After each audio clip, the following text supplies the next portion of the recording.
Every generation in history faces its own monumental challenges. Our generation is threatened by the increasingly devastating impacts of climate change. Countries across the world are experiencing droughts, floods, and variable rainfall.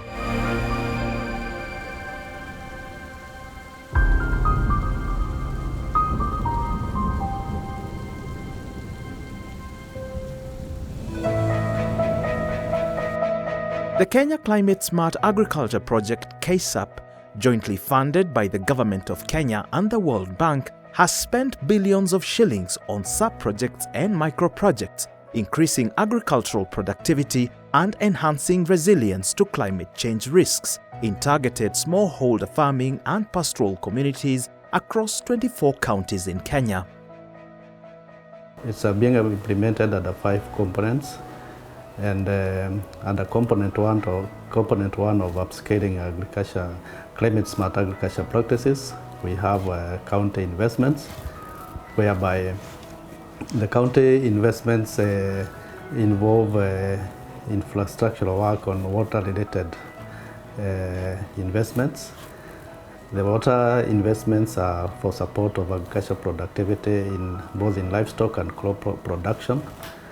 On average, we have investments of between 20 to 30 million for each of these investments.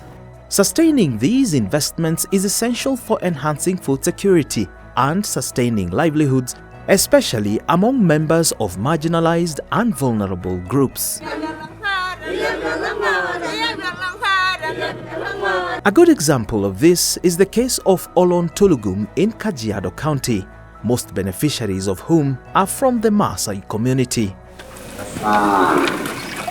Since completion, this project quickly became the lifeblood of the community, providing water for livestock and irrigation. We have the solar panels, we have the pumps inside there. It is completely fitted with whatever is required. We also have a tank, masonry tank of 135,000 liters. We have the water troughs, but our water trough is long enough to take care for the large animals, the cows, donkeys and whatever. And we have another one with the lower level for the shorts, goats and sheep. With the availability of clean water for the livestock, pastoralists now sell their livestock at higher prices at the Ilbisil livestock market.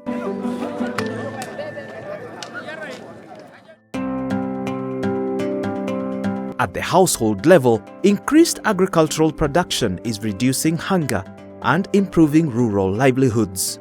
Currently, the women are feeding their families fresh, nutritious vegetables while also making money.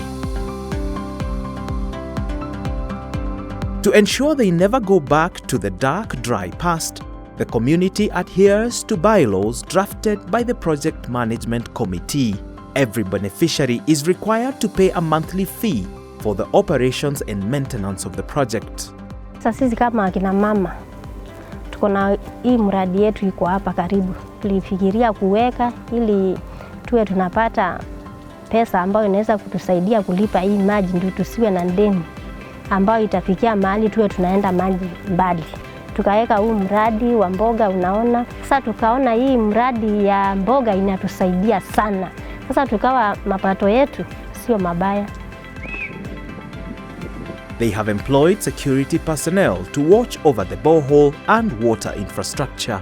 For compliance, the community obtained a water use permit from the Water Resources Management Authority and a license from the National Environment Management Authority. Also in Kajiado County is the Eremit Spring Protection Project, which is nearing completion. With the right stewardship, these two projects will provide much-needed water long into the future.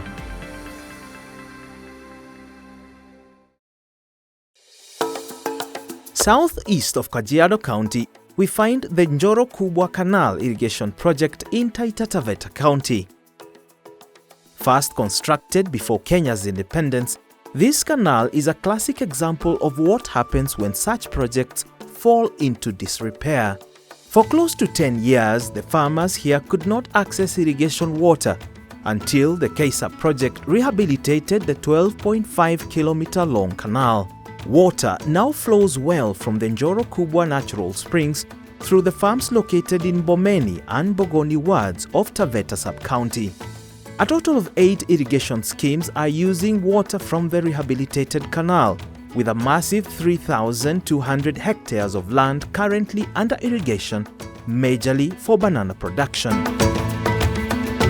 Faida huu mradi nimeona kwamba nimekuwa na imani kwamba sitakosa maji, na hata ndio maana nikaanza kilimo cha maonyesho, yani demo farm ya kuzalisha migomba. With increased production, farmers in their common interest groups have been capacity built to join farmer-producer organizations for better market access. Through partnerships and collaboration, a banana processing factory is coming up for value addition. Kwa vile mashirika yameona kwamba kuna mwelekeo, masoko yameanza kuja. Tulianza na soko la shirika ambalo linaitwa Wanda, na mengine yamekuja kama Twiga sasa hivi, na kuna mkulima pia wa wingi wa migomba, naye pia ameamua kwamba atajenga kiwanda na itakuwa ni soko la mkulima wa kawaida. At the heart of this project is a 24-member umbrella executive committee elected to oversee the operations of the canal.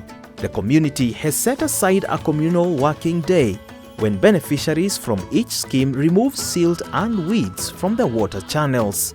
Every beneficiary is also required to follow bylaws that regulate water usage and pay a regular fee for operations, repairs, and maintenance.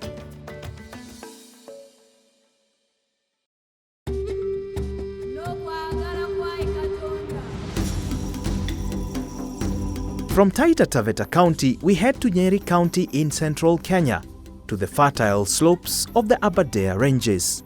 The Mutito B irrigation project is changing the lives of more than 600 members, bringing about 140 acres under irrigation. A 225 cubic meter water tank was constructed for the community, a reservoir for the water transported by pipes from several kilometers deep in the protected forest. The project is increasing and stabilizing potato, bean and cabbage productivity while building resilience to climate change. Its management committee has 7 males and 4 females drawn from all the benefiting zones. To ensure water use efficiency, the community trained and employed a groundsman who doubles up as the plumber. He has been facilitated with a motorcycle to ease his movement throughout the project area. Still in Nyeri County, the project desilted the Keria Dam, which was built during the colonial era. Apart from desilting the dam, KSAP project constructed another 225 cubic meter water tank, fully equipped with a solar system and irrigation water distribution system. The management committees in both projects have constitutions and bylaws that govern water usage. Further, they charge a fee for operations and maintenance. These includes payment for security personnel, rent, provision of allowances to the committee members, and for general repairs. Kulingana na vile iko, most of the projects wamejipanga kulingana na maoni yetu, sababu tumewatrain na wenyewe, sababu hawezi kusema tu siku moja. Wameanza vile tumewafunza, wameanza kutekeleza hiyo mambo na wanaendelea mzuri sana na hiyo maneno. James Mwangi is one of the beneficiaries. Besides growing onions, he has also been growing kales, making good profits. Mimi hata hiyo maji nikiambiwa kila mwezi nilipanga 1,000, hata siwezi kuona vigumu. Juu sasa ninaona vile maji hiyo inatusaidia ukiliganisha na mahali pengine hakuna maji. Sisi pande hii ya Keria tuko juu sana pande ya kilimo. Na wakati hatukuwa na hii maji, tulikuwa nyuma sana. In both projects, women have been the biggest beneficiaries since they have transformed their lives through agriculture. Nima tuleta atimia turari thutha haraihu no kuhitukira nginya ithomo na project ino igoka igatuhe mai ni tuteithikite haraihu.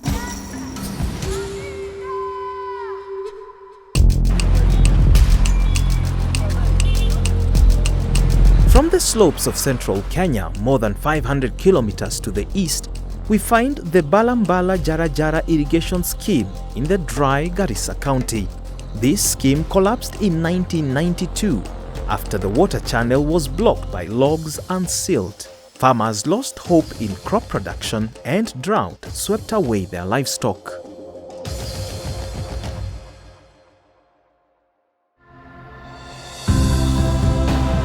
In 2021, the canal was rehabilitated by the KSAP project in collaboration with the county government of Garissa. A total of 22 farm schemes are benefiting from the 19-kilometer-long rehabilitated canal, with over 250 acres under production. The crops produced here include tomatoes, watermelons, bananas, maize, rice, and fodder for livestock. Wanyama yetu wamepata nyazi, sisi tumepata mboga, sisi tumepata ndizi, hata wengine iko chakula ingine ambaye hatuwahi kuona inaitwa viazi tamu. A water users association was formed by the farmers from the farms at the upper, mid and lower parts of the channel. Bylaws have also been put in place to govern financing, resource use and sustainability of the canal. With the reliable supply of water for irrigation, tomato production has increased, making it the leading cash crop in Garissa County. Market destination for the tomatoes is Modogashe sub-county, Garissa County headquarters, the Dadaab sub-county, and the refugee camps in Ifo, Agardera, and those areas. That's where they sell their tomatoes. Like all other similar projects, these investments are time-bound, and at some point, external investment will run out. Will the beneficiary community sustainably run the projects, or will the projects ultimately fail? There is need to come up with strategies for operation and maintenance of these investments. On the project side, the project have supported the communities with capacity building and also organizing them in groups or organizations which can continue running these investments going forward once the project is complete and handed over.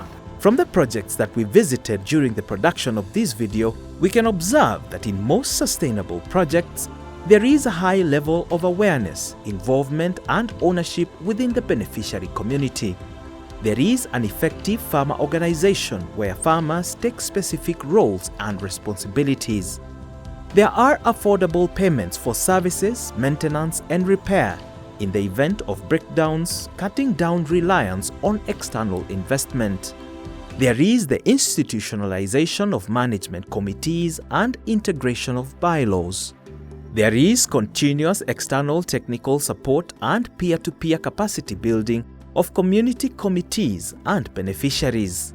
There are also profitable economic activities that the beneficiaries engage in and favorable land tenure policies which ensure motivated producers. On the flip side, we can summarize the factors that cause such noble projects to fail. Some of these include insufficient stakeholder involvement at various stages of the project, non-compliance with bylaws, rules and regulations, poor planning and insufficient capacity building, choice of inappropriate technology depending upon the context, for example, motor pump-driven versus gravity-driven projects, lack of proper management, repairs and maintenance, poor financial performance of the projects, conflicts, and poor farmer organization.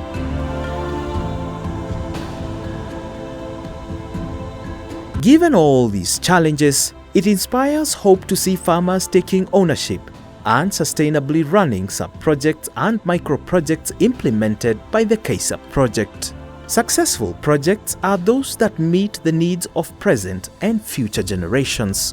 Operated sustainably, these projects offer huge returns in terms of climate change resilience, nutritional security, farmer incomes, and better rural livelihoods.